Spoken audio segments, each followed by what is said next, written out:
సంవత్సరాల తరబడి ఎన్ని మందులు వాడినా మీ మోకాల నొప్పులు తగ్గట్లేదా? ప్రాణ పెయిన్ క్లినిక్ లో అత్యాధునిక చికిత్స. భారీ వర్షాలకు కృష్ణానది ప్రమాదకరంగా మారింది. భారీ వరద నీరు చేరడంతో ఉప్పొంగుతోంది. కృష్ణానదికి వరద ఉధృతి పెరుగుతుండడంతో కృష్ణాకు కుడికరకట్ట రాజధాని ప్రాంతం వెంకటపాలెం సమీపంలో మంతెన సత్యనారాయణరాజు ఆశ్రమం నీట మునిగింది. కరకట్ట లీకేజీ కారణంగా భారీగా వరద వస్తోంది. స్లూయిస్ గేటు ద్వారా వెంకటపాలెం వైపు లీక్ అవుతోంది. దీన్ని గుర్తించిన రైతులు యుద్ధ ప్రాతిపదికన తరలివచ్చి స్వచ్ఛందంగా ఇసుక కంకర తీసుకొచ్చి బస్తాలకు నింపి స్లూయిస్ గేటును మూసివేశారు.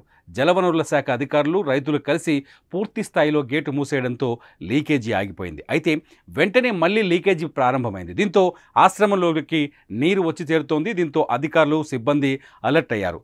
తాళ్ల సాయంతో జనాలను కిందకు దించి సురక్షిత ప్రాంతాలకు తరలిస్తున్నారు.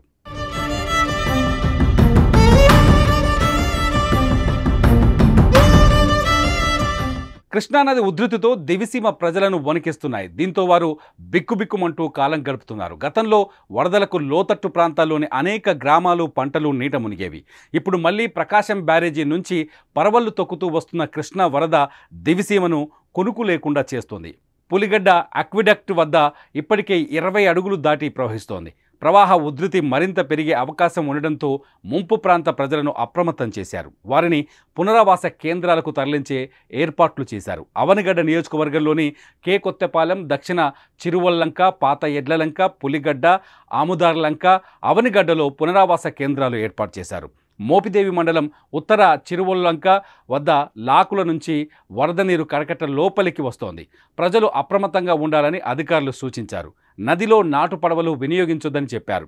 మత్స్యకారులు చేపల వేటకు వెళ్లొద్దన్నారు. మరోవైపు కృష్ణానది కరకట్టపై లాకులు ఉన్న చోట ఇబ్బంది ఉన్న ప్రాంతాల్లో ఇసుక బస్తాలను అధికారులు సిద్ధంగా ఉంచారు.